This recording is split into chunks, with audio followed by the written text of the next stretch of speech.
Bro, I could not imagine finding my partner's camera and seeing a torture tape.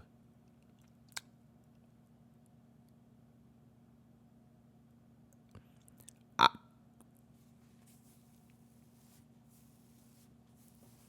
bro, the amount of soil that would be in my pants after finding that out, and now, like, I'm not gonna lie, bro. I'd be nervous. I'd be very concerned to live in that house. I'm not gonna hold you, bro. What the fuck?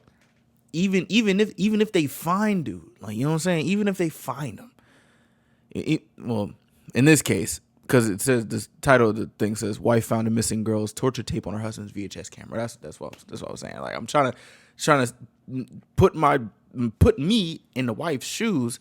Like, you gotta go. You gotta go. I feel like that's the logical thing, that you gotta go. Hell no. Hell no. And if we have daughters and if we have kids, nigga, no. Hell no. But today is a very late about a boom, about a bang. This weekend was pretty hectic. You know what I'm saying? Thanksgiving's around the corner, so I'm just trying to catch up on what I need to catch up. It's a good amount of things, but we have about a boom, about a bang for today, and this one is going to be disgusting because why does this man have a torture tape of a missing girl? Why? We're about to find out why. Fuck, dude. Ugh. Bada bing, bada bing. Somi doesn't normally go through her husband's things, but this time she's gonna make an exception. The house has been exceptionally cluttered recently, and she can't even think straight. She's gonna lose her mind in here. She wants to finish cleaning up the whole house before he gets home. Maybe they can eat dinner afterwards. She's gonna feel like a brand new person.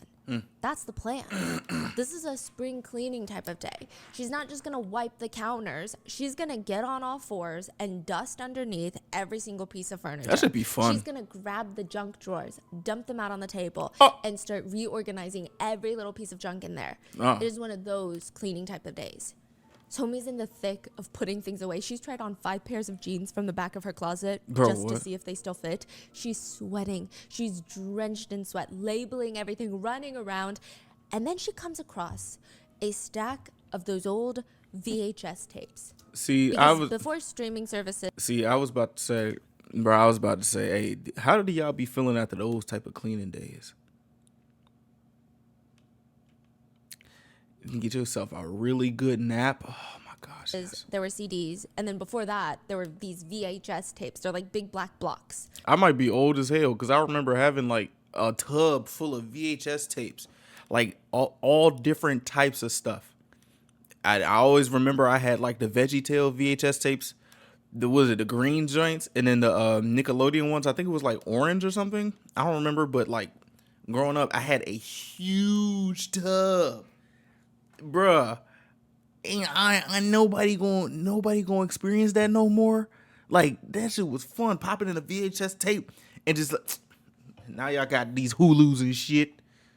Damn. Which is kind of cute. Maybe her husband is keeping them because, I don't know, they don't really watch VHS tapes anymore, but maybe it's one of his favorite childhood memories and he's just keeping it for nostalgia. Or maybe it's a video of him. Nah, shit on it. Because you can basically vlog and put it on a VHS tape. She keeps rummaging around and ends up finding a VHS player. Oh, this is cute. She pops the VHS tape in, goes back to cleaning because you have to wait for it to wind all the way. Wait, I mean that nigga got he be looking at these things. Why he still got the VHS player? Back to the beginning. It's literally a tape. And then hits play. The video starts and she freezes. She drops whatever's in her hand and she's staring at the screen, kind of confused about how to feel about any of this. On the screen is her husband, aggressively, almost visually painfully ganking himself, self-pleasuring himself. Ganking?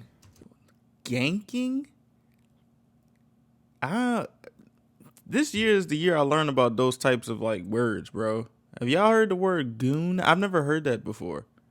Like, that shit sounds racist somehow. It does. It really does.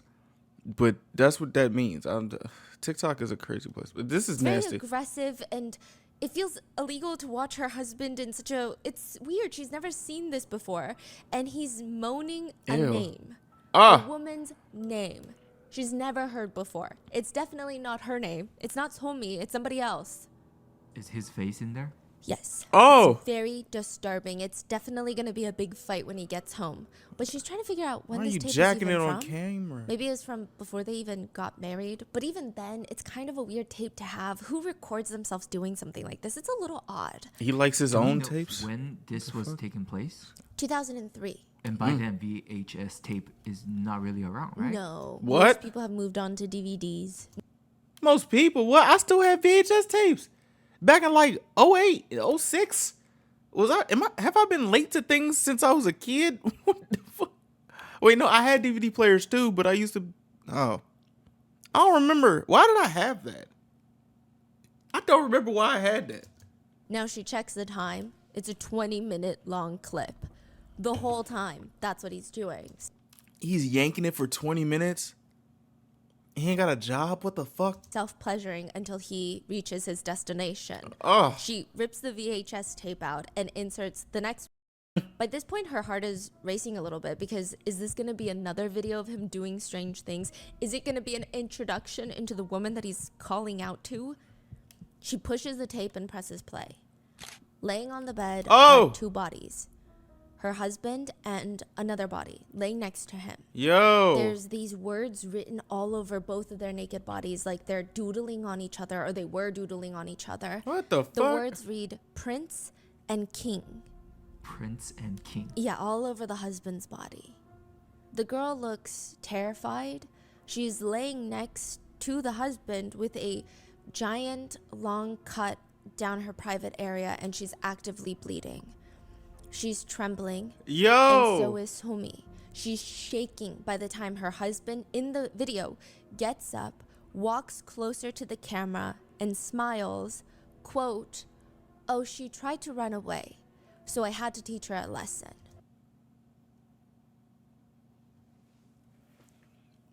I know this is not a great question to ask, but what would y'all do in this situation? Like, I'm just trying to think. Like, yes, I'm calling the popo, but like I'm thinking like, yo, I need to escape.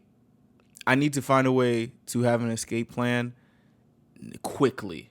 Like, I'm not gonna tell y'all what y'all escape plan will be because somebody might find it and try to stop y'all from escaping. But I'm like, yo, I need to get out of here. I need to get out of here and arm myself because if this nigga comes home, all hell is breaking loose. Heads will roll because what the fuck are you doing? Like, what? Ew, He son. turns back to the girl and says, quote, "Endure it even if it hurts." Oh my Then her gosh. husband walks over to the girl in the video and starts essaying. Ah. Somi does not Fuck. recognize the other person in the video, at least not personally. This is not a family friend or anything like that, but she does know the girl's face. She's seen it before, all over missing posters in town. She's the little 8-year-old girl that had gone missing recently. Bro. It was an 8-year-old girl? 8 years old. Oh my gosh. What the fuck be wrong with niggas, bro? Ew. I'd be scared of men, cuz this is fucking disgusting. Like, what type of shit you gotta have? Like what, bro? What type of... Oh my gosh. We would like to How do thank you today's even get- sponsors who have made it possible for Rotten Mango to support the National Center for Missing and Exploited Children. They are a private nonprofit that focuses on finding missing children, reducing child sexual exploitation, and the prevention of child victimization. This episode's partnerships have also made it possible to support Rotten Mango's growing team. And of course, we would like to thank you guys for your continued support as we work on our mission to be worthy advocates. As always, full show notes are available at rottenmangopodcast.com. Now, some heavy disclaimers for today's case. Yeah. There are mentions of snuff films, kidnapping, essay against some of our most vulnerable populations, including that of young children and people with intellectual disabilities. So please Take care of Oh my yourself. If you need to gosh. click out, go take a bath, read a book, and I will see you in the next one. I'd be scared to Another take a big bath. note, the person in question in today's episode has not been proven in the court of law of being guilty of the crimes he's suspected of. He's been proven to be guilty of a lot of other things, but not these specific crimes. There is a lack of concrete evidence that authorities could get their hands on, but also the statute of limitations in South Korea. Oh my Even if Lord. they were now to find South a Ko- mountain of evidence of, hey, we had a child serial killer on our hands, it would be too late. The statute of limitations for most of the cases would be up. What the fuck? So he or whoever did this would probably be a free man. But I do think it's a very solid theory that the authorities have. But for legal purposes, I will be using the word allegedly, and anything stated about someone's guilt or lack thereof is either a personal opinion or a restatement of opinions of netizens that have been compiled for viewer convenience. They should not be taken as fact, and as always, everyone should come to their own opinions. So with that being said, let's get into it. Fuck, The dude. producers of a famous Korean true crime show get a letter from a man who is in jail for essay and kidnapping, which is kind of odd to say the least. They usually cover crime stories, and more often than not, the producers are the ones reaching out to the prisoners, begging them, like, let me come see you and do an interview. Right, and they What's the came show? to him. It's called Curious Why. Why Curious would Why. he reach out to want to share his story and have it broadcasted to the whole nation? It's a little weird. The man, Mr. Na, N.A., rants in his long-winded letter that this is all one big conspiracy misunderstanding, that if somebody just takes 2 seconds to read his letter, they would see just how corrupt the police are. I mean, I guess so. It's not that difficult. Mr. Na states the police tricked him. The main detective working his case just wants a pat on the back for stopping another quote-unquote violent criminal, and they're steamrolling him, making him out to be this bad guy. Well, police do that. So he's reached out to all these news networks. He's reaching out to human rights organizations because this is more than just about him. Human rights. Whatever's going on in this police station is really dark. All of this happened because of his mother-in-law. His What? mother-in-law does not want him to be with her daughter. All because of love. So she accused him. Bro, I'm not gonna lie. That's actually something that I'm like nervous about. Like I don't want my mother-in-law to not like me. It like kind of goes back to like childhood days, but bro, that's something that I kind of dread. I pray that everything goes well. I pray that everything goes well. Him of kidnapping and essaying her precious daughter. He I'm sorry, what? happened because of his mother-in-law. His mother-in-law does not want him to be with her daughter. All because of love. So she accused him of kidnapping and essaying her precious daughter.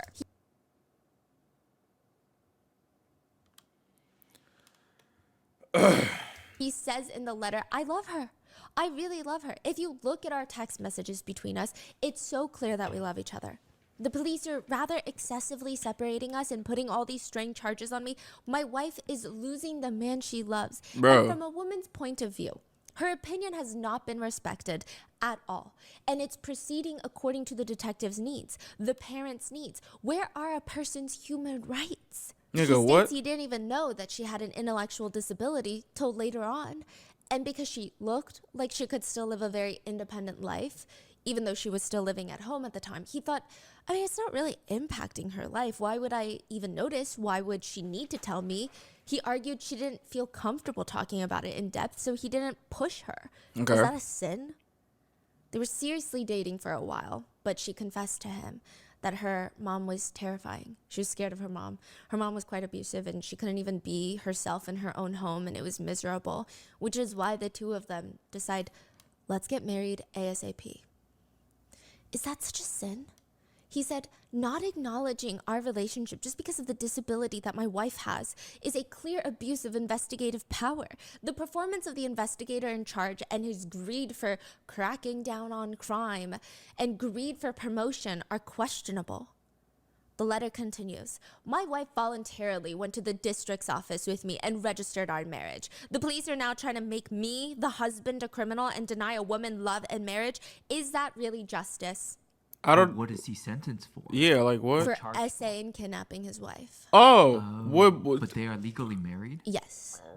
Nas said Excuse me, the sorry. accusations against him right now are absolutely absurd. He lastly asks the producers of the show, is love a sin?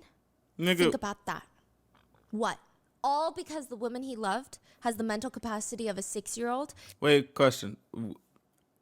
I don't know if I'm just like not listening. Did he talk about not essaying his wife? Like he's talking about love and stuff like that. What about the denying that you assaulted your wife? Like, is that not? He ain't say nothing about that. According to her mother, and technically in her specific case does not have the capacity for informed consent. How is that him taking advantage of her? Huh? 6-year-old, according to her mother, and technically in her specific case does not have the capacity for informed consent. How is that him taking advantage of her? Even though technically she said the word yes, she signed the marriage certificate, is that really a sin? Just because her mental capacity is at 6 years old? Why should that ever stop him from being intimate with her? Wait, what? Isn't that something that like is an actual thing?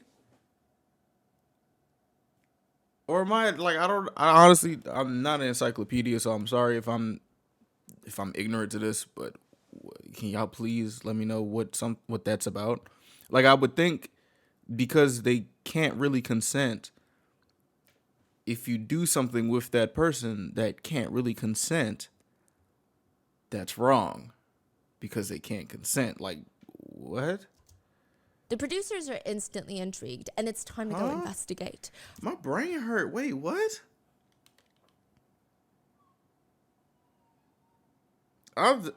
First stop would be Gangjin, South Korea. What? Every town has something that they're known for, it's especially in the music. producer world. Each town that they investigate in South Korea, there's always a case that they remember it by.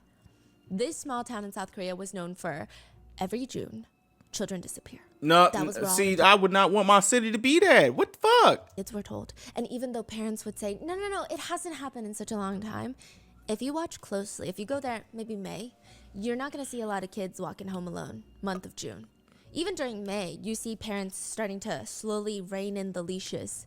You honestly won't see many kids out and about in general the entire month. It's a very tense 30 days.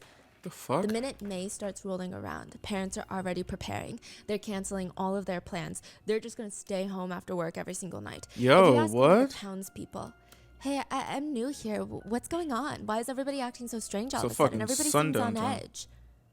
They'll just sigh and respond. Neither the heavens nor the earth knows what really happened. What does that mean? What? There had always been these superstitious rumors that the town would have to give up a child every single summer, usually a little girl. That something or someone is taking little girls away every June as some sort of annual sacrifice. It's hard to say if it's true. Some kids say it's kind of like the boogeyman. The boogeyman comes and snatches you every June. Okay, so what if they don't? Did the town burns down or something? What the fuck? Others say it's just sensationalism. The truth is, a few girls went missing in June for a few years, and now it's a whole thing. It was a few years ago. 2 girls had gone missing, both in June, both 1 year apart. They were both walking home from elementary school, and they just kind of evaporated into thin air. It's like a hole opened up in the ground and just swallowed them up. Am I wrong for thinking that that's a terrible way to say about somebody? Like, they're not milk. What the fuck? Like, huh? And people are just like, oh, that happened here. What? There was no textbook left behind, no backpack, nothing. They just vanished, no evidence. The body's not found. Never. What? Now, that's not what the producers are in town for. They're in town to investigate a human rights concern involving a woman with intellectual disabilities. They didn't know that both these cases would actually be connected. The first stop the producers make in the town is a police station. What the They fuck? want to talk to the detectives on Mr. Na's case. Are that's a they violating documentary. human rights or not? The detective breaks the case down for them. It's not a hard concept. He claims it's love. He claims she's mentally capable of getting married. She's of legal age. There's nothing wrong with it. Love is not a sin. She claims she has no idea what marriage is or what the certificate is. She claims that she signed it without understanding it. Oh, so the guy's wrong. What the? Her mom and social worker state she has the mental capacity of a 6-year-old and cannot give informed consent. She does not want to be with him. She has stated that he was holding her captive. So therefore, he's charged with SA and kidnap. I'm not sure why we're even talking about human rights violations right now. The producers nod. Maybe they followed a bad lead. The story is sad, but it's not really complicated. It is in the sense, but it's not what they're looking for in a documentary. They need something to pitch to their network. This is not that. But as they're on their way out, the officer continues. Besides, that guy should just stay single. His first attempt at marriage, even bigger disaster. What happened? What do you mean? Oh yeah, he was married once before. That's why he was in jail the very first time. What? This is his second time in jail. Second time getting married. We know his ex-wife pretty well. She was down here a lot talking to us. She's the one that accused him of running a child snuff film ring.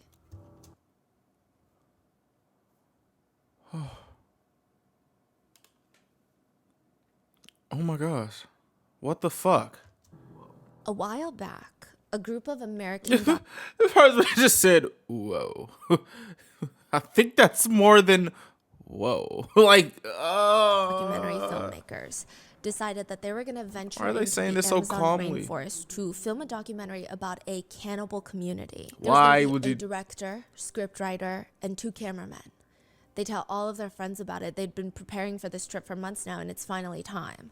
like, I'm trying to figure out, why do people do this? Like, why you want to documentize this? Why can't you just let somebody else do it?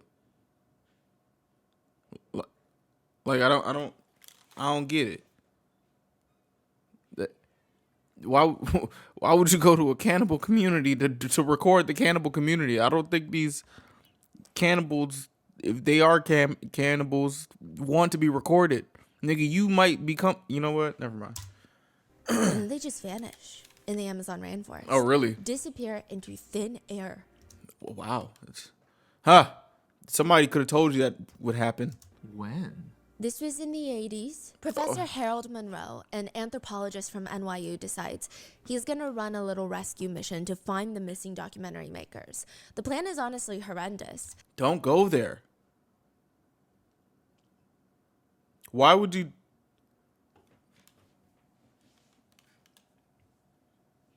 They're going to infiltrate the cannibal community and try to figure out what happened. You're gonna and become try a to get cannibal? the tapes back, try to find the documentary makers. Nigga, fuck them He and his tapes. team end up finding out they're dead. There is a shrine that the community made where their skeletal remains are laid out, as well as their reels of film.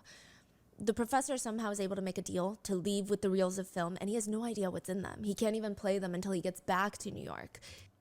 So he made a deal with the. So he must be a master negotiator, because why they let him leave? Like, what? I'm pretty sure if they got the reels of film, they don't want that shit out, right? What deal did you make? He goes back home, reviews this recovered footage, and it's like watching a real-life horror movie. The 4 filmmakers have a very rough start to their trip. A few days in, their guide, Felipe, is bitten by a venomous snake.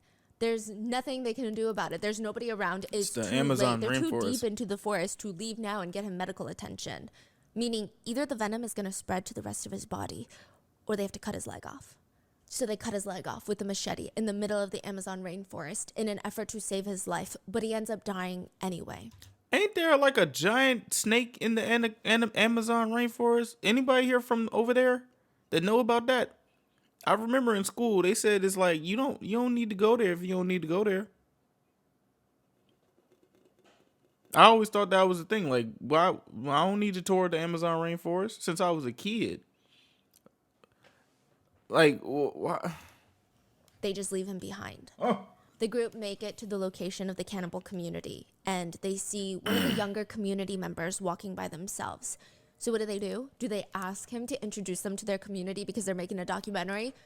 No, they shoot him in the leg so that they can easily follow him back to his community centered area. When they do, they just wage war from the get-go, which I'm so confused by. The 4 filmmakers, yes, they want a documentary, but they mainly want good footage. So they intimidate a whole tribe, kill a pet pig, herd the community members into a tent, burn the tent down. Who the fuck do y'all think y'all are? This isn't a documentary. Y'all are terrorists. Why the fuck did you do this? Well, I see why your ass is skeletalized in a shrine. Like, bro, what are you doing? You can't just... I got some audacity, cuz y'all gonna come... Man, nigga, if you come into my shit, shoot one of our townspeople, burn one of our houses down, nigga, you finna be lunch. What the fuck? You crazy as hell. Like, do people not know about consequences? The professor keeps watching, and it just gets worse. The 3 male filmmakers film themselves taking turns R-wording a young girl. All right, see, y'all, all right, well, yeah, this is why y'all ass skeletalized. I don't even feel bad for y'all dumbasses. Y'all ain't want to make no fucking movie. Y'all ain't want to make no damn movie. This is disgusting. It's fucking disgusting. Why is this on camera? The only one trying to convince them to stop is the female screenwriter, but she tells them to stop because she argues, you guys are wasting precious film footage. We don't...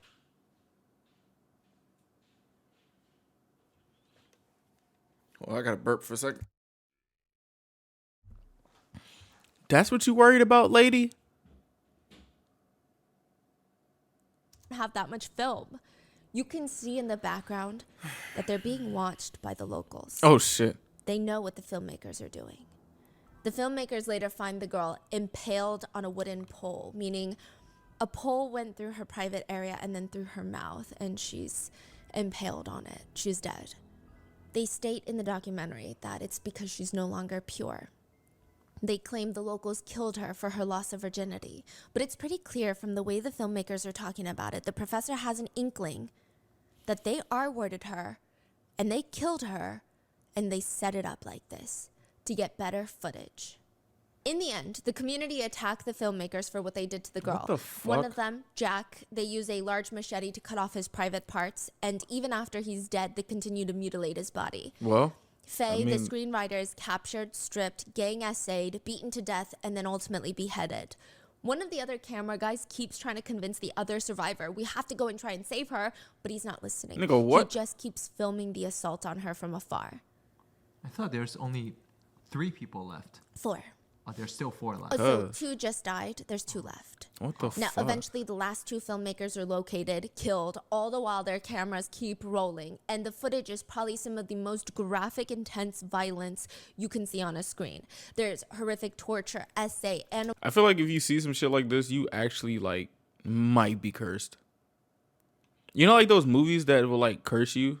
Or, like, will leave a lasting effect? I feel like something like this will probably fucking, yeah. I remember, like, back in the day when the internet was the wild, wild west.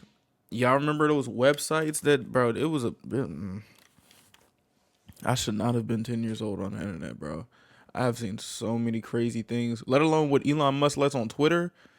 And those videos that be on Twitter, like, oh, gosh. animal cruelty, murder, cannibalism, all caught on camera. There's scenes of mutilation, severing of private parts. Professor Monroe would say he was left pondering who the real cannibals really are. The footage premiered in Milan, Italy, What? where the man who had the footage and owned it and premiered the footage was promptly arrested. The man Why would you do that? That's not even an enjoyable experience. Who would like some? You know how like you know how like some people like to eat things that are like spicy as hell, but just like not for the taste of it, just for I guess the reaction to it. Like, is this what this is? Why the fuck? Why the hell? Why in the world would you? Why would you premiere this to people? man was arrested for animal cruelty and murder. Huh? This man argued in the court, please, you have to believe me. None of that is real. I'm a movie director. All of this is fake. None of it is real. You have to trust me. Look me up. No. Wait, so it was not released by NYU professor. No. Is he involved? He is Yeah. a movie character. This man is now claiming, I'm the director of this movie. These are all fake people. It's a fake documentary. Huh? I see. But the authorities don't believe him because none of it looks fake. It doesn't look like a fake documentary. What the fuck? Like, it looks so real. Yes. It looks like people actually died. Yes. So they're saying if it's a fake documentary, we still think that you killed people with this plot because none of this, there's no CGI. It looks real. Yeah, what? They don't believe him. It looks Yeah, what the fuck? It's the 80s, right? It's the 80s. Not everybody got editing software. Y'all can't make Star Wars, Nick. Like, what? Dude, what the fuck? very real, especially the part where the girl is essayed and then gets impaled on a stake by the river. She has the stake going through her private parts, through her body, out of her mouth. Stephanie, you actively searched this shit up. Oh my gosh. My heart goes out to your brain and what you have to endure doing these videos for us. Oh my goodness gracious. This imagery, dog. What? They believe he created a real life snuff film to win awards, to make money, to dupe the public into watching it.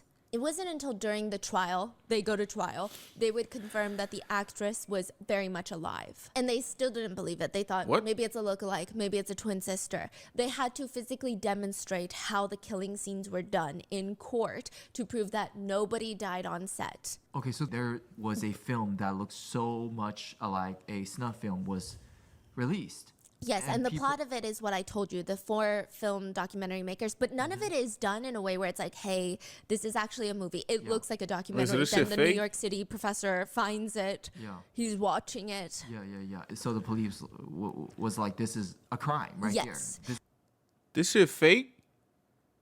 Well, nigga, you still weird for having this in your brain. What the hell? This is a real snuff film. At first, the they believed, fuck? okay, maybe this is a documentary, but you can't just air people dying like that. Then Yeah, the like movie what? director is like, actually, it's not a documentary. It's a mockumentary, one of the first of its kind. This is before they were around. And nobody died. I'm not airing footage of real people's deaths. And they're like, we don't believe you. We think that you actually killed these people to make this movie. So we're going to arrest you for murder and animal cruelty. Wow. He goes to trial. They bring photos of the girl that is still very much alive. And the authorities are like, we still don't believe you. Fuck that. So You they have to weird. now reenact the killing scenes in the movie to show you, hey, no, really. The scene where the girl is impaled by the stake, they had a stake embedded into the ground and a bicycle seat that she would sit on. Then she put a basil wood on her mouth to hold it, and she appeared like she had this stick going through her body. But the way that she's able to keep completely still is crazy. But only then were the murder charges dropped, and the film was banned for animal cruelty.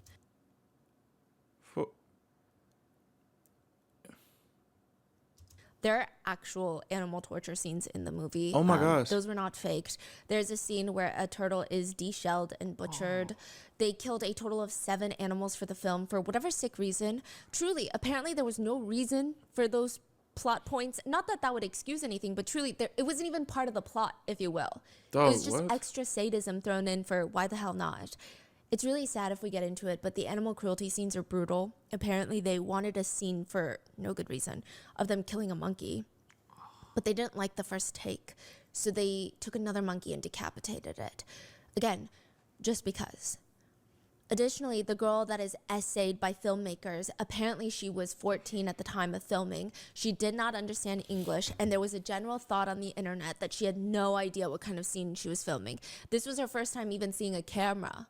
Nigga, I believe what? she's Colombian, and I don't think that they should have used someone that young either way, but it said that she never had seen a camera in her life. She never knew what this scene was about. She understood no English, so it's believed online that she went to this thinking she's going to smile for the camera, but no, they're like, you're going to just start running, and there's these men chasing her.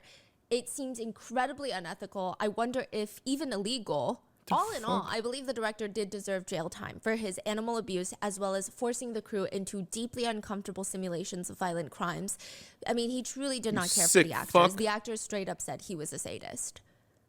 But this was one of the world's first introductions at the time on a mass level to the world of snuff films. Are you serious? Which by definition is a movie or video produced for profit or financial gain that shows scenes of actual homicide. Now, snuff films don't technically exist, and mainly because I think the definition of what a snuff film is very, very narrow. It has to be recorded murder for the purpose of selling that tape as a commodity and entertainment. It cannot be recorded murder that was produced for enjoyment that later gets circulated for shock value or for profit. So there are actually lots of videos that depict death where gangs, cartels, war times, there will be beheadings, there will be... Yeah. Y'all remember those videos that came out when... Like we was in what, middle school or high school, those beheading videos that were like circulating on the internet.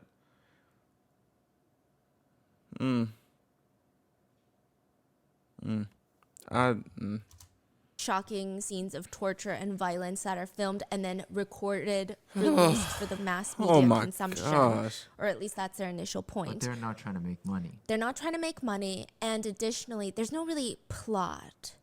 So snuff films kind of do have a plot. It does have to be a little bit like a movie. Got it. It has to be entertaining. How is It cannot just be shocking gore. It has to be murder with the sole intention of filming and making money off of that murder scene. So when you deal with videos of abuse against the younger generation, typically, it does appear that a lot of the injuries sustained would result in death, but it would not be considered a snuff film. Because the purpose of someone viewing that video would not be to see a murder of a kid, but more so for the explicit content involving that kid prior to the murder. There's a lot of articles out there being like, guys, don't worry, snuff films don't actually exist. The FBI Yes, they haven't found do. one yet. But they have found videos of brutal murders being circulated on the deep web. Essays that nigga? It's murder bro. It's on the actual top web. What the fuck? Like, whoa. that have been circulated, but they don't categorize those as snuff films. So it Oh is my safe to gosh. assume that many netizens think, yeah, I mean, technically by definition they don't exist, but our idea of them and what they are, they exist. Yeah. Even things like hurtcore exist, which is a particularly extreme form of torture videos that are incredibly illegal to produce, purchase, own, and even watch. It's, quote, made for people who get off on the infliction of pain or even torture and death on a person who is not a willing participant. One netizen put it, there's no limit to human depravity out there. Plenty of people with enough money to do whatever they want. If what they want is a true snuff film, then they're going to get a true snuff film. And now, this man, Mr. Na, the police said, a man who was at the time in his mid-20s, looked like he just graduated from college, is being accused of running a child snuff film ring by his own wife? They tell the producers it was never proven, though. And that was over 15 years ago when she accused him. Now he's older and he's in jail for essaying and kidnapping his new wife, and he wants his human rights to be protected. When Mr. Na finds out the producers are looking into his case, not about the human rights violations, but about the missing girls, he writes another letter to them. The criminal charges are only suspicious, Bro, take this nigga pencil away, please. and most of them are not true. As it may have a negative impact on the case that I'm currently on trial for, please postpone the broadcast of your story. If only the suspicious content from the police flows out without my truth, Oh my the truth gosh. of the current trial will also be buried. Wait, what is he threatening? He's saying, unless you want to obstruct justice, I would say don't broadcast whatever you think you have, because that's not the real truth. So the beginning of the story, the little discovering, was the first wife, correct? Yes. And that was 15 years ago. And now 15 years later, he's writing a letter to producers being like, hey, I'm in jail because I'm being accused of these crimes of trying to marry my second wife. And they're saying I'm kidnapping her. Yeah. They go to investigate that second wife thing. Yeah. And the police are like, oh, there's so much more to the story. This guy's crazy. He was in prison for a while. So the first crime was 2003. That means the second one's 2018? Yes. Holy shit. It's recent. Whoa. So this is like he's been around for This nigga was a not while. rehabilitated. Now, Nigga Mr. did not Na wanna starts be a good referring to person. himself in third person in the letters. He says, the informant was suspected of a crime, not because he committed the crime, but because the police wanted to accuse him. The police fabricate and distort a lot of things, especially against those who are weak and have nothing. Mr. Na falls into that category. If Mr. Na had truly committed a crime, would he have reported it to a broadcasting station under his real name? People who talk about themselves, and we gonna get to what she just said, but people who talk to themselves in third person, I don't. It's odd to me. You know what I'm saying? It's very weird. Like that's something that you normally don't see. Like you're not only if you're not The Rock, but like, bro, like why you do that? Why you do that, bro? Like why you don't need to do that, bro? Like we were literally given like prepositions and shit or whatever it's called. The I, we was getting those pronouns. You know what I'm saying? We was given those for a reason. We was taught those for a reason, bro. You ain't had to add more words. You ain't had to add your first and last name. We know it's you. It's understood, bro. You ain't had to do that. It's a very strange response that if the producers didn't feel like there was more to the story before, they definitely think there is now. Of course they do. The Why not? response makes them want to dig deeper. 1 year, this is the ex-wife, so back to 2003. Okay. 1 year before finding the tapes in her husband's closet, Somi starts noticing her husband's not acting normal. I mean, to be fair, everyone in town is kind of on edge. Another little girl had gone missing. Oh my gosh. But they didn't have a daughter. They're not exactly as high risk as all the other people in town who are freaking out about their own children. But this vacation is supposed to be about them and reconnecting and focusing on their relationship. And it just seems like the last thing on her husband's mind is relaxing. In fact, he's in the corner of the hotel room writing a will. He's insisting that they need a will if they're ever going to die, which logically, yeah, sure. How old are but you? Time and place for everything, no? I mean, who does that in the middle of a vacation? He even randomly starts writing a letter to his uncle that he hasn't spoken to in years. Somi is so confused, she leans over his shoulder to get a glimpse of the letter, and it reads, "It seems to be the first time I'm writing a letter to my own uncle. The trip has already been planned and has nothing to do with any incident. Also, the recent incident has nothing to do with me. What? And I confess that I lied." What? What do you mean? What incident? What the What is he fuck? talking about? What does it even mean? But the weirdest part of the trip comes at night. The two of them would be laying in bed. The lights are off. The motel's blackout curtains are drawn. It's pitch black in the room. And Somi is just about to drift off into sleep, and she thinks her husband's already knocked out. It's quiet. Then she hears something. She hears him talking. What did he just say? She holds her breath, and he says it again. Okay, what was that? What? He's muttering something under his breath. Oh hell no. And then she hears it again, and this time it's a bit clearer. What is it? There's someone in the walls. What the fuck are you talking about? For the first time What are you ever, talking- bro? Somi is actually pretty happy to be back home from her little trip with her Bro, what's up with this nigga? Like, oh, husband. She hoped going back to their routine is going to help him There's something in get the someone walls. back to normal. What? I mean, but that's not what happened. What do you It's not mean? even close.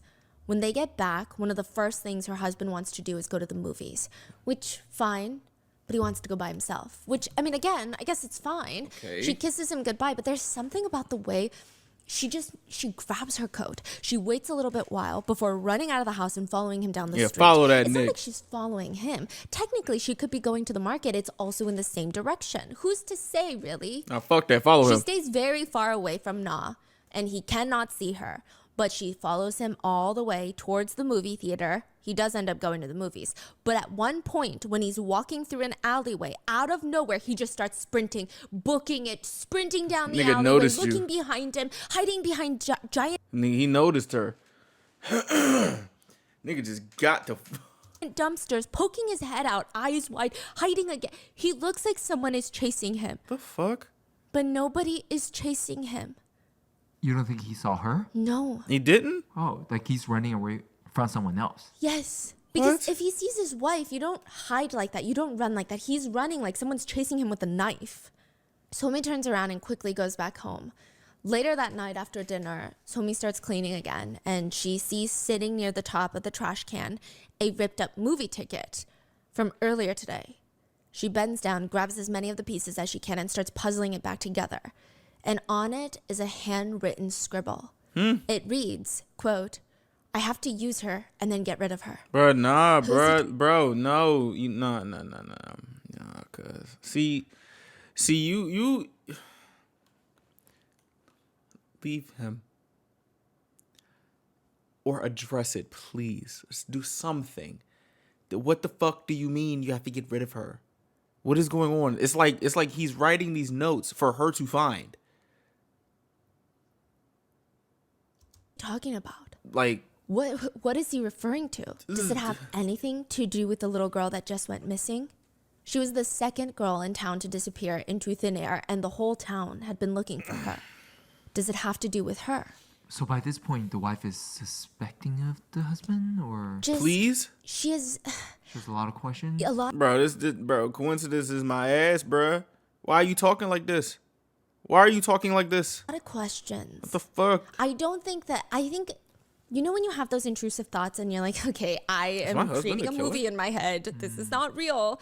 I think it was one of those moments because she does not report it at all. Every single no. karaoke bar. That's the search initiative. That's it. Comb through every single one of them. Flip tables, look under the booths, look in the vents. Okay. 300 police officers are out searching for the little missing girl. They're combing through the back of these karaoke rooms, inside the private rooms, tossing everybody out, asking all the employees for IDs. And it's all because this one post goes viral. An online forum post starts going viral 25 days after a little girl in town named Han disappears. She's 8. She vanishes. The title of the online post reads, I saw a girl who looks just like Helen, the one that disappeared. I saw her somewhere and I'm pretty sure it's her. The rest of the message reveals the OP is a woman in her 20s. She did not just see someone like Helen. She sold Helen. That's what she details in a post. She sold? Yes. What? That's what she details in a post that's basically a confessional of how she lured a small child, a small girl, to hang out with her, then handed her over to 2 men who promised to pay her for little girls, $1,000 per little girl. She states in the post, nothing against Han in particular. My question is, how are you a woman and you do that shit? Like, how do you, like, maybe I'm just like very ideal. Like, do you not feel any guilt, bro? And like, I understand, like, there are evil people in this world, no matter your gender, but it's like, dog, does that not hit you at all? Like, in any type of way? What the fuck? She just lured the next girl she could find, which happened to be Han. She said she didn't really know what these men had in store for her, only that they were going to take her away in this black sedan. Perhaps What the fuck do you think they gonna do? They just paid you for a little girl. They not gonna take her to Latte World? Like, what? What? they wanted to illegally put her up for adoption. That was like the weird, sick hope she had, that she was gonna find a nice little family that would love her, and she would make $1,000. Does this? You lured a girl. You lured her. They gonna legally put her up for adoption. You lured her.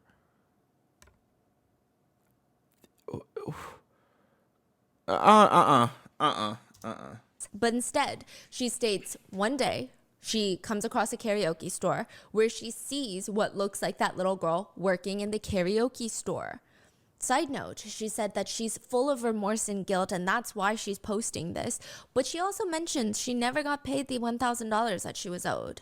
The 8-year-old girl is working at a karaoke bar? Karaoke bars in South Korea are honestly typically a lot of fun if you are over age and you go knowing some security measures, but it's not really the type of place that your parents would want you to hang out in. It's like clubbing. Clubs are fun in the US if you're of age and everything is legal, but is it the safest place in the world? Is it a place where your parents are going to be like, yes, go every single night? There's nothing inherently wrong or shady about them. There's bad people everywhere. But it is a place where bad things have known to happen just because it's associated with nightlife. And this was years and years ago, right? Yes. Decades ago. Yes. So it's more unregulated. Yes, I'm assuming it's a lot more regulated now, but there have been allegations even today that some shady stuff is happening. I think not so much in the more tourist areas, but maybe smaller towns. Yeah. Now, there had been instances where girls had been kidnapped and forced almost into a labor trafficking, sex trafficking ring inside of karaoke bars. What the fuck? There have been instances where children in South Korea have been kidnapped and they would be purchased by adults in these karaoke bars.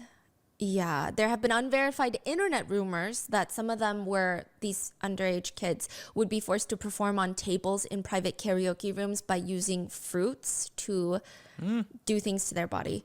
Bro, I don't know. That is completely unverified. It's an internet rumor. Now, this is still the very big first lead that the police have about missing Helen. She might be working in a karaoke bar.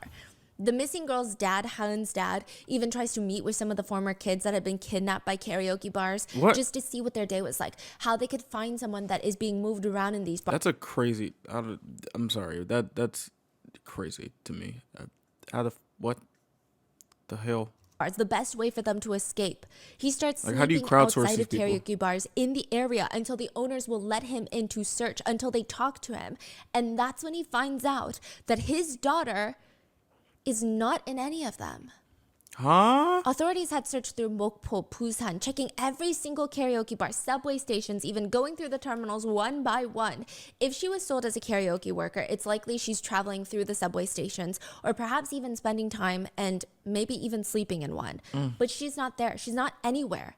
They don't even have a clue or a better lead. Usually when they search this intensely, you get another lead you can follow while you're searching. Someone says, oh, actually, I remember seeing someone like that and she went that way. But they turn up nothing, which means the only lead they still have is tracking down the original anonymous poster, the one that claims she sold the girl, the one that claims she's now in a karaoke bar. Police track the IP address and end up in a PC bang, internet cafe in a Of course, nearby because why town. not? Are you sure this is the one? It's further away from their actual town. There's better internet cafes closer. Side note, an internet cafe, you can pay money to log onto one of their computers and use their Wi-Fi. They usually have food and snacks and really fast Wi-Fi, so a lot of people will specifically go to play games. But why would she go all the way here to write her post So she wouldn't be if tracked? she's from our town? She wouldn't be tracked. They walk inside. Hi, we're with the police. We're gonna need to see the CCTV camera footage from the past few weeks. FBI. Now they know why she came all the way here. No CCTV cameras. What? They said she paid in cash. They don't keep a log of customers. I'm sure now in 2024 in most areas, it's very different. Like South Korea is known as CCTV land. But back then you could likely pay cash and browse the internet with no data trace. You wouldn't even have to log on with your government ID number. I think things are different now, but you wouldn't have to. I feel like there's now limitations to that, but that means she was on a public computer, no record of her paying for that computer time in a place where there's no CCTV cameras. It's truly That's anonymous. crazy. They don't know what she looks like, so they can't even describe the poster to the employees. Besides, the employees aren't really trying to pay attention to every single customer coming in. That's when the detectives start thinking, what if the point of the post wasn't to tell the truth? What? What if the point of the post is to lead us the wrong way? Oh, Zodiac But killer. what does that mean? An expert criminal profiler said, in my opinion, the credibility of the online post is very low. It's very abstract, and the actual content of how and why she gave the child over to these men was completely omitted. Why was that passing child in particular selected? It's omitted. The facts of the crime are only 2 lines out of the entire post.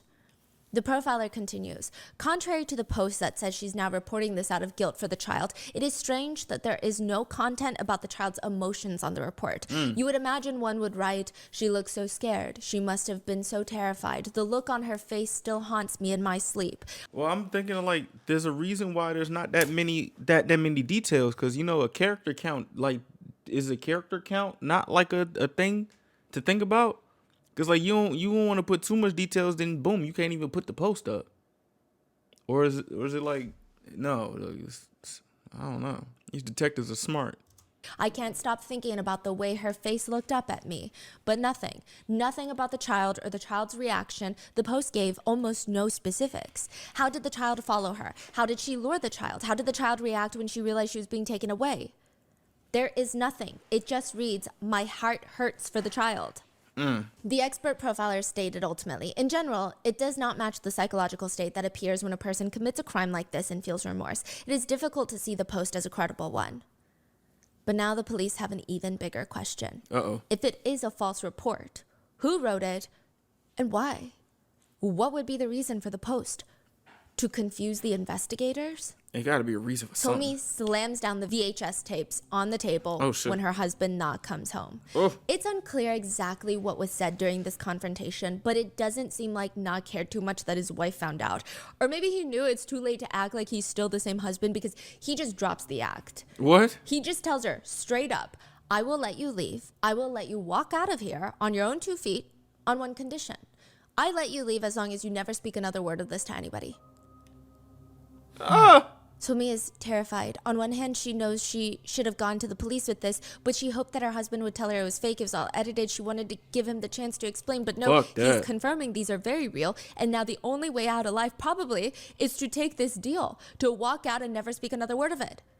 Which she needs to walk out of here, does she not? Yeah. So she nods and she starts packing up her things. After years of marriage, he just tells her, you know, this is also a very normal thing in other countries. I don't give a fuck. I don't give a shit. This shit not normal in this marriage, nigga. What? I don't. There's a lot of things that could be deemed normal, and people don't like that. Sorry, I didn't sign up for this.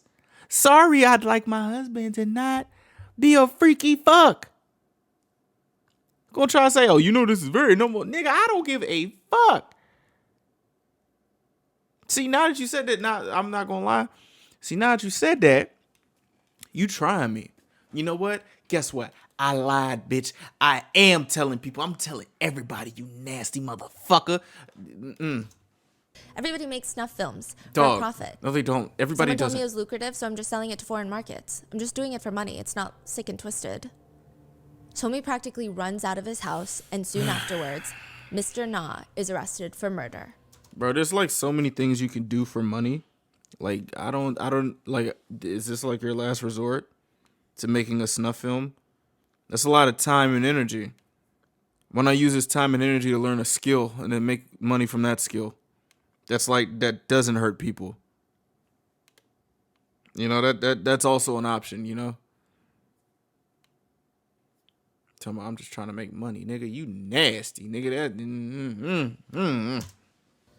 But not the murder of the girls. He's arrested for a completely separate murder. Oh my gosh.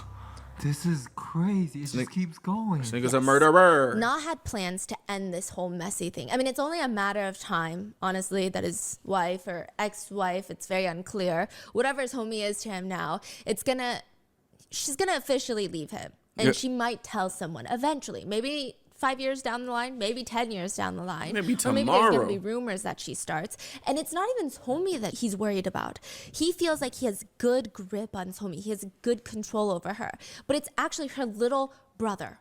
What? Not always hated her little brother, his brother-in-law. Why? He's the younger brother to homie, and he acts like he's the man of the house, always trying to protect his sister, giving her advice. Eventually, Na knows that Somi, his wife, would tell her brother about what she saw, and he would, of course, give her unsolicited advice and ask her to go to the police station and make sure she tells them everything. So he hides. That's what Na does. He hides. Pussy. July 3rd, 2002, around 10:30 a.m., he starts hiding outside the bushes of his house. Hiding in the bushes. His house. Na had asked Somi to come find his credit card, which was partly true. He did lose it. But more importantly, he had the whole apartment set up so that he could kidnap her. Oh no. Ex-wife? Yeah. What the Because if fuck? she's being held hostage, then she can't really say anything, can she?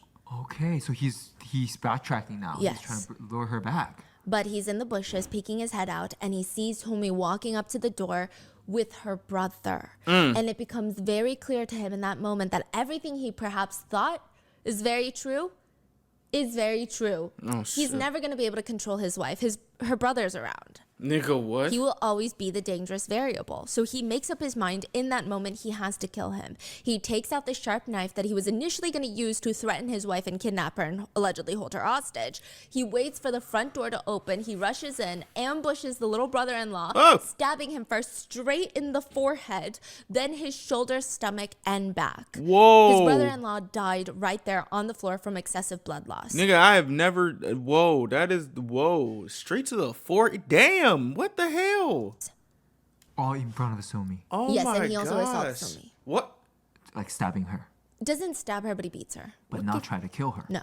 Now, it's really hard to argue that it's not you that stabbed someone in the forehead with a knife. The knife belongs to Na. This is Na's house. Na has motive. Na murders his brother-in-law in front of his wife. He has witnesses, and he has the victim's blood on his arms. It's very hard to argue that. The arrest, investigation, and even trial goes by really quickly. There really is no big investigation. He did it. What else is there to investigate? The authorities barely talk to his homie and ask for her side of the story, and she's not going out of her way to tell the police anything.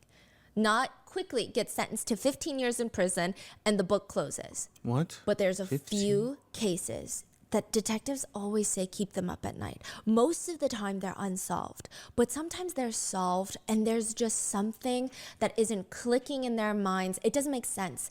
The lead detective on this case is laying in bed. Not killed his brother-in-law because his wife was going to leave him. That's what's stated in court. Her brother was going to help her leave, but technically she had already moved out. So the worst was over, and he didn't seem upset when she moved out. It wasn't until later he kills his brother-in-law. So why? This is the case that this detective thinks about before he goes to bed for the next years. 4 years. Finally, he can't take it anymore, 4 years? What the fuck? and he reaches out to the ex-wife, Somi. Oh, Lord. This is years crazy. after 4 he's already in years? prison for murdering her brother. And this time she's willing to tell him everything. I think the distance helped. I imagine she was very terrified. She tells the detective everything, the marriage, the tapes. She tells him about the VHS tapes, and he doesn't even know how to respond. The whole thing sounds like it's straight out of a Karen Slaughter thriller novel, which, by the way, one of Karen Slaughter's books has the exact premise of this. Local girl goes missing, wife checks successful husband's computer and sees videos of girls that look just like the missing girls, and they're creating snuff films. The husband runs a snuff film empire. That's I did fucking a BAM on crazy, it, which I'll dog. link, but it's so eerie similar to a novel, What was it called? Pretty Girls. Right, that's what it Yes. reminds me of. Yes. And the detective is like, there's no way this is real. They ask her to describe the girl in the video, her facial features. Somi tells him enough detail what she saw in the video that truly it would be weird for her to make it up. She has no vengeance against her ex-husband. He's already in jail. And of course she probably hates the guy, but there's no reason for her to make this up. It's not even in line with how people usually lie or make false reports. And the girl's homie is describing, 5 years after the fact, looks exactly like the girl from the missing girls posters. Even years later, she still remembers all the details so vividly, and she's describing it with so much emotion that the detective just trusts her. Right. He said, she talked in great detail. I didn't show her any of the photos of the missing children in advance, but she gave very accurate statements. She spoke again in such great detail.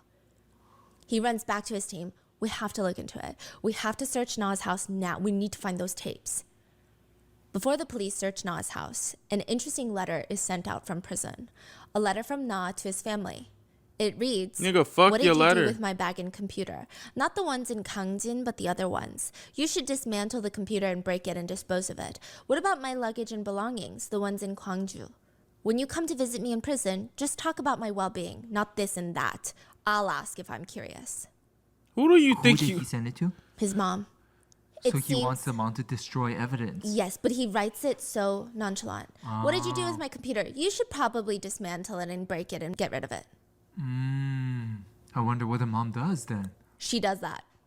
Oh, of course she does, It because seems why not? like she does exactly that. Wow. When the police storm into his old house, the first thing that sticks out to them is it's almost like a supervillain movie. Na has 2 boards on his wall, a chalkboard and a whiteboard, and on it are just a bunch of random symbols and characters, multiple different languages squashed together. There's Korean, there's Japanese, there's English, periods randomly, exclamation points, numbers. Bro, what It the... looks like some sort of code.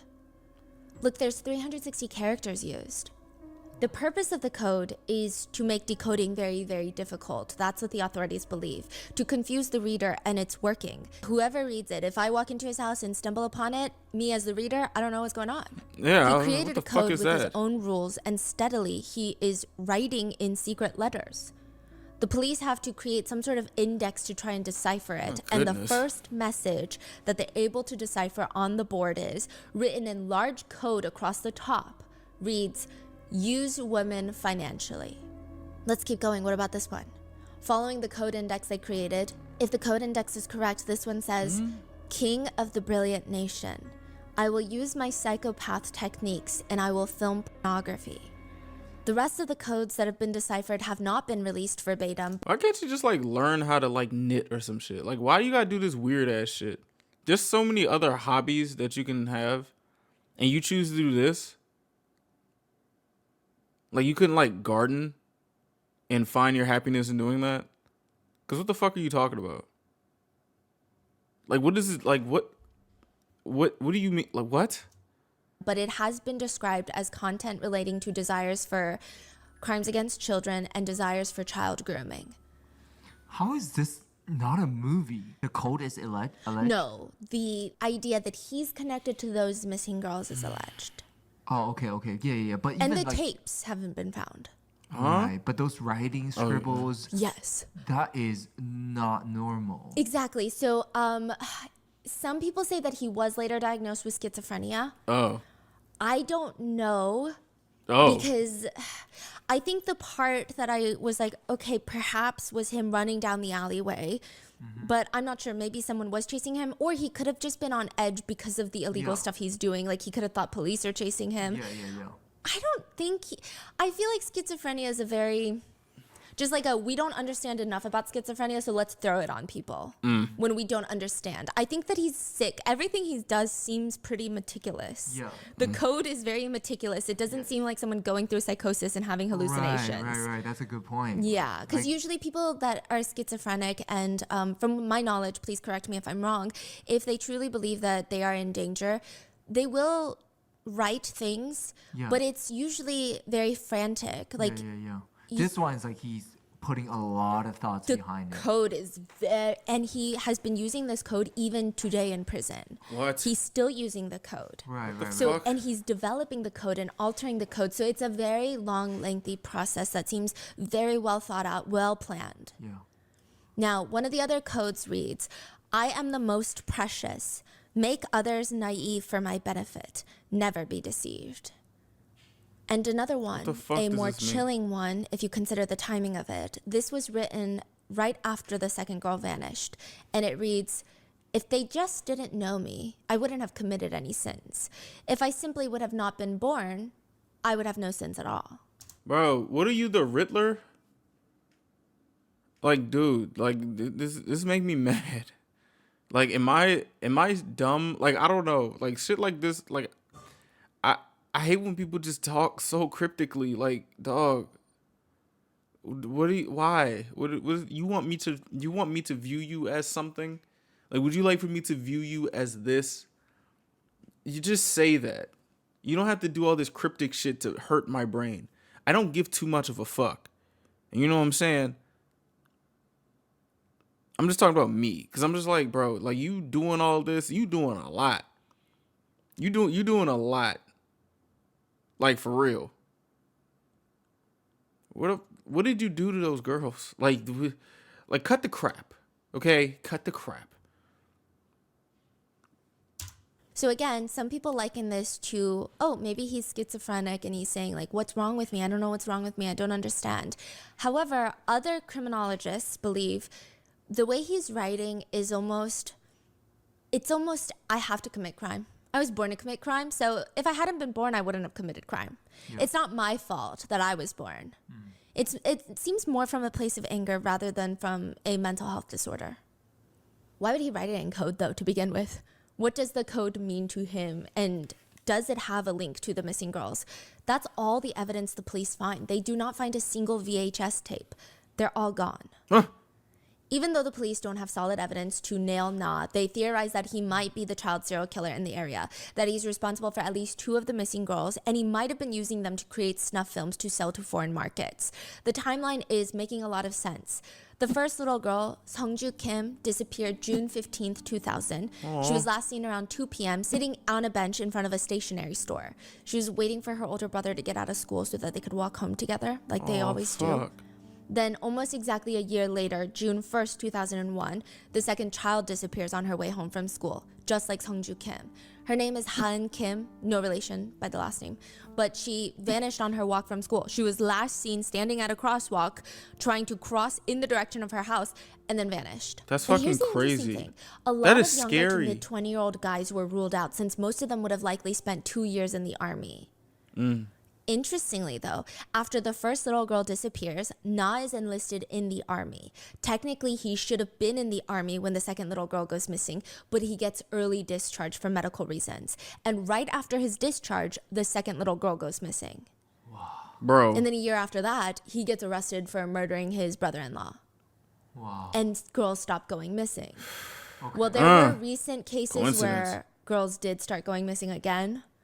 but it didn't seem like it was the same person. So girls stopped going missing in the same fashion. And then around the time that he's arrested, a few years later, his wife states that she found snuff films that he made with what looks like the second girl that went missing, Helen. Now, they theorize that Na is responsible for both girls going missing. That would mean that both the girls' disappearances are linked. And there are a lot of similarities between the two. It just doesn't seem like a coincidence, especially in a much smaller town, not even a big city. Both kidnapped in broad daylight after school, both vanishing without a trace. Authorities said That's it's like they just terrifying, evaporated bro. on their walk home. What the fuck? Not at night, on their walk home in daylight. Their last seen locations were less than a mile apart from each other. They had over 270 people out searching for both girls. So if they were waiting on their brother or walking home with somebody from school, what did their brother say? Like, did the brother say, "Hey, my sister's gone"? Police from neighboring towns and jurisdictions all coming in to help. Nothing. All there were just rumors at the time. In addition to the code, authorities found search results in Na's devices. They read, statute of limitations for child disappearance crime, how to calculate the statute of limitations in elementary kidnapping case, statute of limitations table by crime, elementary school disappearance case. And most interestingly, he was looking up the serial disappearance children case in Gangjin, Bro, which is where is this not they a went smoking missing. gun? But the biggest piece of evidence, Fuck. in many netizens' opinion, is the room. What? On the dark web, there's a rumor that you can visit a red room where you watch live streams of people who are tortured and murdered on camera for views, allegedly. Allegedly, this one is yellow. Somi said the room in the VHS tapes, the ex-wife, she said, I've never seen those rooms before. I don't recognize those rooms, so it doesn't look like it was happening inside of our house. It had to have been somewhere else. Maybe he rented a different place. Will you describe the room for us? Yellow floors, windows are covered with newspaper. There were strings, saws, hairpins, and boxes laying around. The information, the description of the room was never released to the public at the time because the police had never seen the videos the wife saw in the first place. There was no way for them to confirm it even existed, the tapes, or even the room. That is until a man named Minsu comes forward. He's an adult now, but he said he wasn't when he was in Na's yellow room.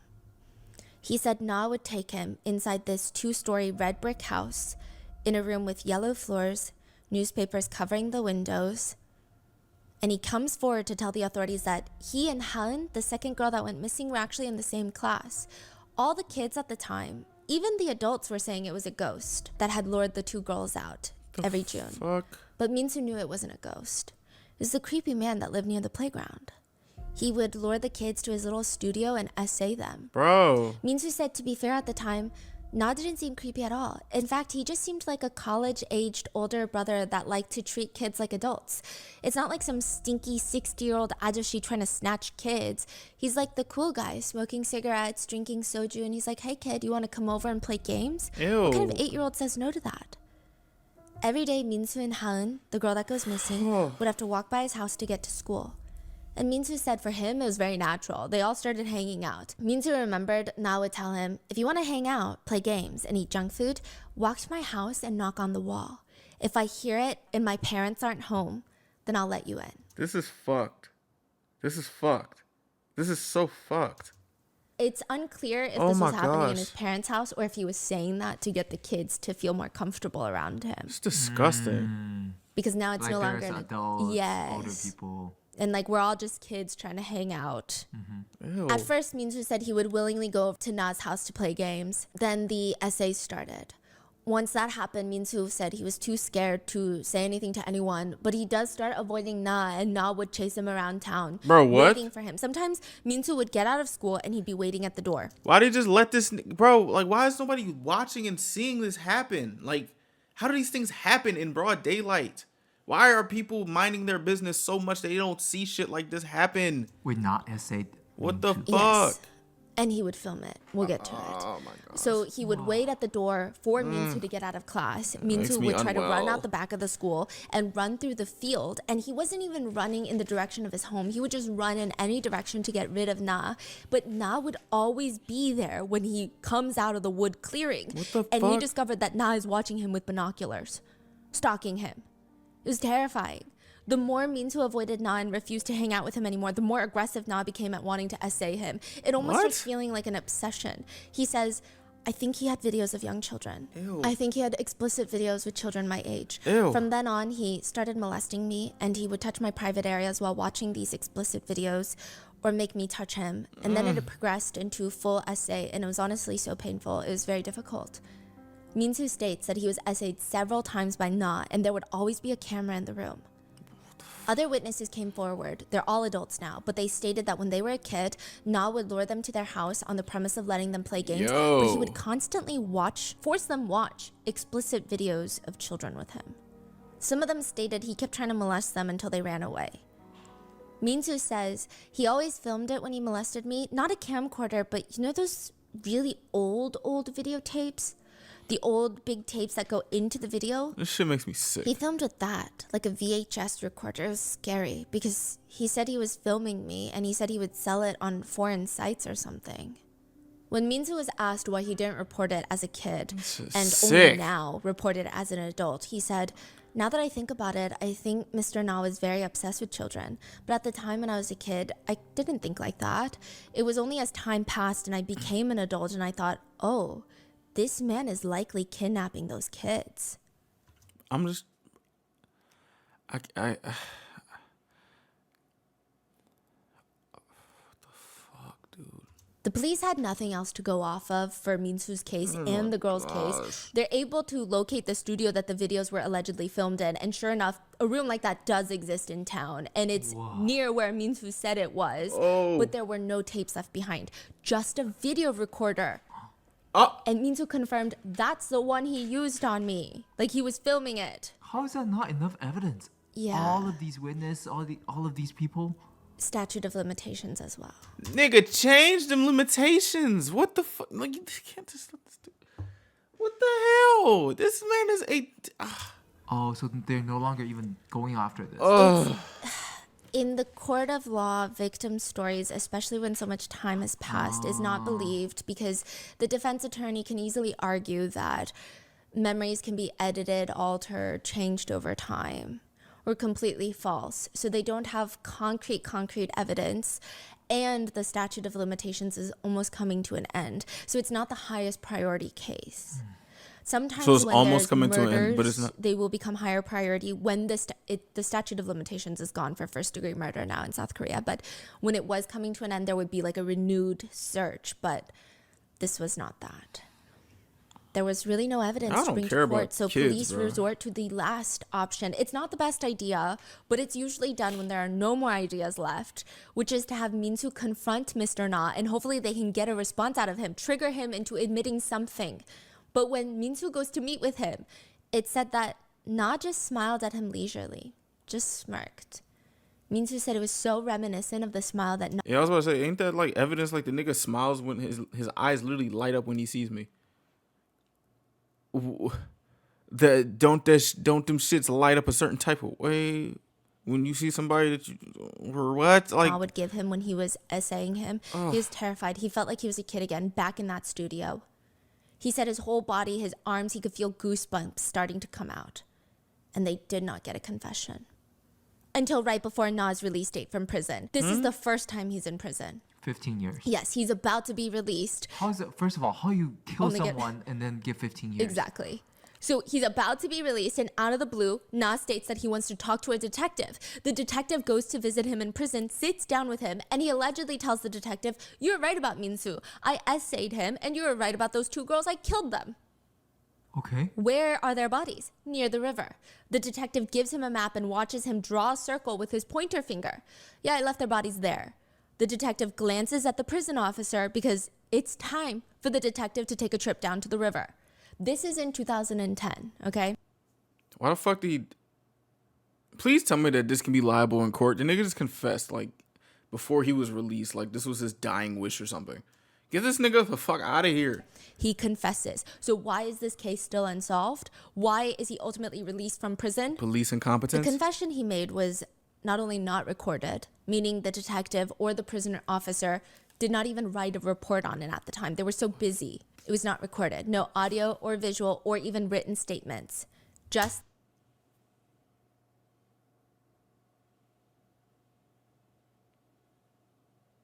Are you fucking serious? The officer's memories and now would argue they were false. He claimed he never confessed to a single thing, and it's crazy that they're saying he did. He told everyone, I never said any of that. I never confessed. So it became another he said, she said, back and forth.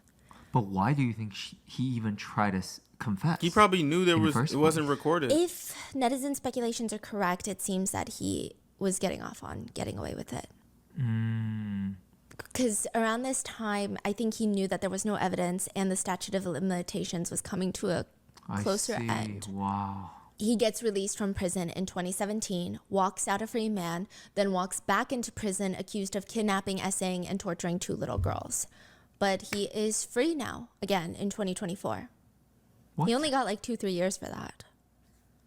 So he is What the what does this country care about? Like, what the fuck? free? He's free. Is his Then, identity no, just hidden? Just nah. That's all we know. Just We don't know nah. who he is, his No. name. Who is this? Nah.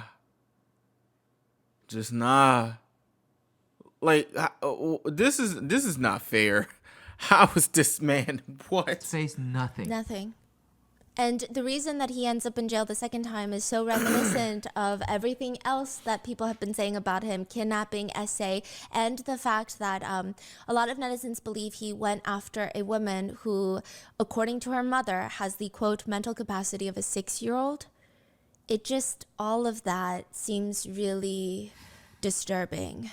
Now, there is no statute of limitations for disappearances, meaning if you disappear, the police will hopefully, in theory, conceptually, look for you indefinitely. There is no statute of limitations for that. However, if they find you and you have been kidnapped and essayed, there is a statute of limitations for kidnapping and essay. There's even a statute of limitations for murder at the time. It was 15 years.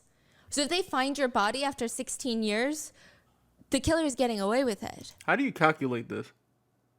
Like, is this a thing you just have to have a calculation for this because this is a crime? So you just think of some shit and just abide by the thing that they think of?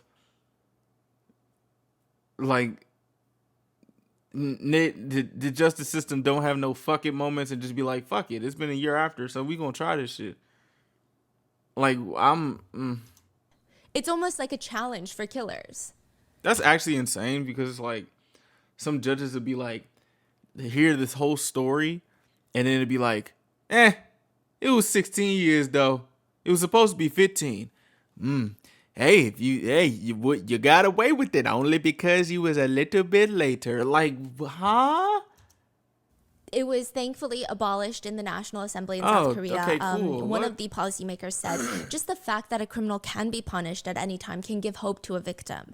So in 2015, the law is passed abolishing the statute of limitations for first-degree murder, but it does not apply retroactively. Which, side note, I believe they abolished the statute of limitations for a lot of other crimes as well.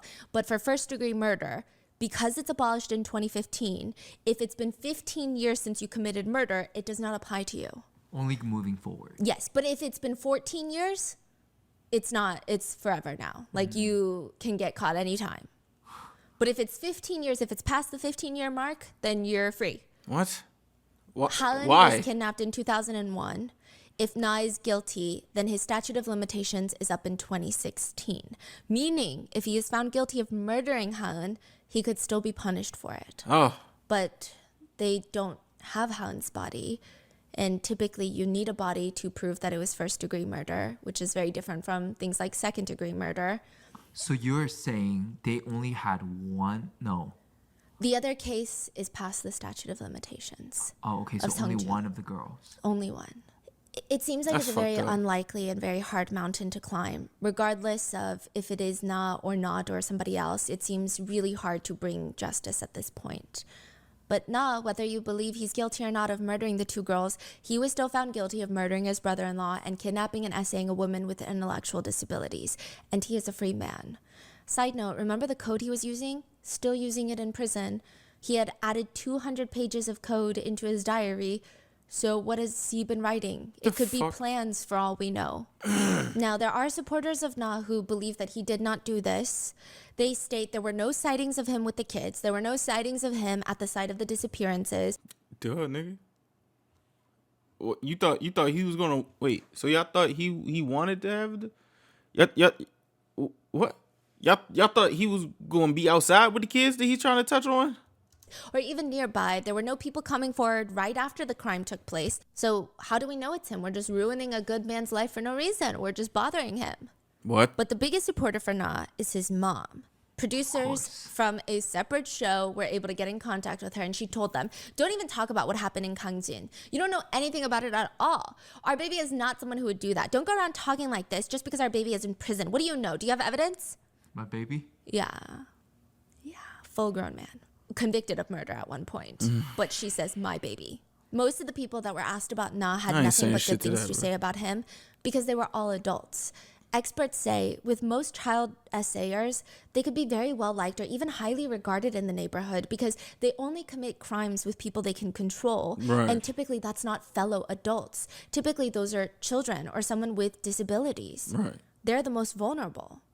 One of the detectives working the case said, honestly, Na may not really be the killer, which if that's the case, I would really wish that he would explain then why he's not the killer. I would hope that he voluntarily steps up and explains the parts he can explain, such as, oh, what kind of videotape it was, or at the time his ex-wife is referring to this or that, whether it actually existed, where he was at certain points, but he doesn't do any of that.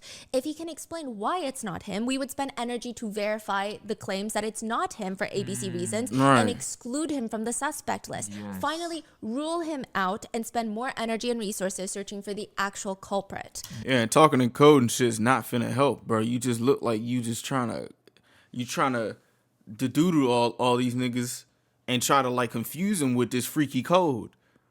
Like, dog, if you were innocent, just say you're not innocent in whatever language that can get that message across. You don't need to talk like the fucking Zodiac killer, bro.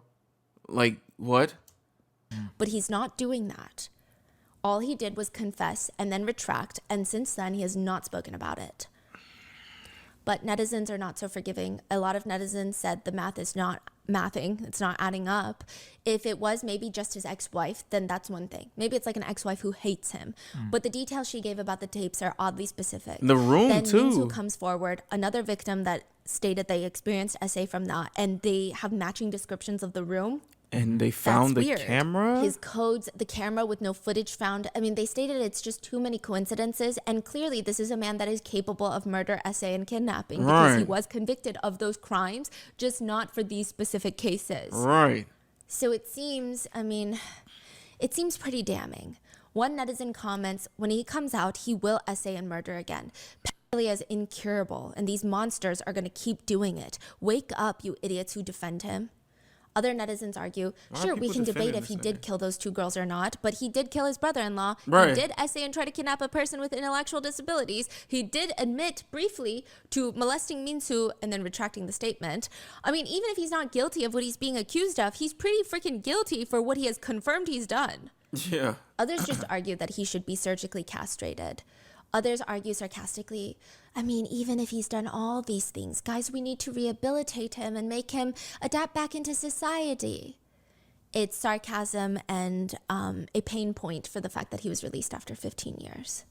I see. Someone just commented, that's why nobody's having kids anymore in this country. Why have kids in a place like this? Real shit. Another angry Korean netizen commented, our country is a great place to live if you're a criminal. Hallen's dad, the second girl that goes missing, said, my daughter is still breathing among us, with us. She doesn't speak, but my daughter is still by my side, inside of me.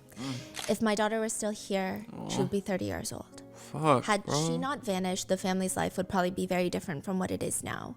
Hallen's dad still regularly checks welfare facilities and hospitals to see if she might be living somewhere. He said the best hope that can get him through the day is that his daughter was in some sort of unknown accident, had amnesia, and did not know how to get back home. And he has to go find her and bring her home. Oh. He said once my daughter went through puberty, she was probably had lost a lot of the physical characteristics that I remember of her. I feel like she's even more lost now, because if her appearances change too much, she'll be that much harder to find. Sungju's mom, the mother of the first little girl that went missing, she keeps her front door to her house wide open. They said if she ever gets there while they're asleep or while they're not home, they want her to feel like she can come inside, that she's home now and she's safe. They have never locked the door since the day she vanished. Bruh. They keep it open. Oh my They gosh. keep her room exactly the same. Textbooks stacked on her desk, bed made. She said it feels appropriate because for her family, it feels like time has been frozen since she vanished. They can't throw away her clothes in case she returns, which they know is silly because even if she were to walk in the door right now, she'd be 30. She can't fit those clothes, but they can't not keep it. In one of the tiny little jacket pockets, she has a neatly folded bill, cash. The producers asked, "Why did you put money in your daughter's jacket pocket?" "I put money in there so she won't lack money wherever she is. She can buy candy wherever she is. If there's one thing I could say to my daughter, it'd be, let's not meet too late. Let's meet as soon as possible if we can." And that is the case of the alleged snuff filmmaker in South Korea. What are your thoughts on this case? I mean, even the documentary episodes feel like movies. It was crazy. I've never heard of a case like this. It was actually recommended by one of our Korean researchers, and she was saying it's crazy. I mean, I was watching your BAM, and I was like, this sounds like the case in Korea. What are your thoughts? Do you think he's guilty? Yes. Please leave it in the comments, and please stay safe. I'll see you guys in the next one. Bro, I'm not even gonna hold you, cuz this nigga really got away with this shit. Allegedly, I guess. I don't know, but people, bro, the fact that this nigga really confessed to some shit right before he was released, knowing that he would be able to confess this, and then gonna retract it, like, this is just this. I'm so sorry, cuz. What the fuck? This nigga's just causing destruction everywhere he goes. Like, god damn. I can't. Why do people hate kids so much? Like, I don't understand. There's a lot of evil people in this world. And it's like the people who are supposed to care don't. That shit breaks my fucking heart, dude. People don't care about kids. They don't. They don't care about children. They don't. They really fucking don't. Like shit like this shit.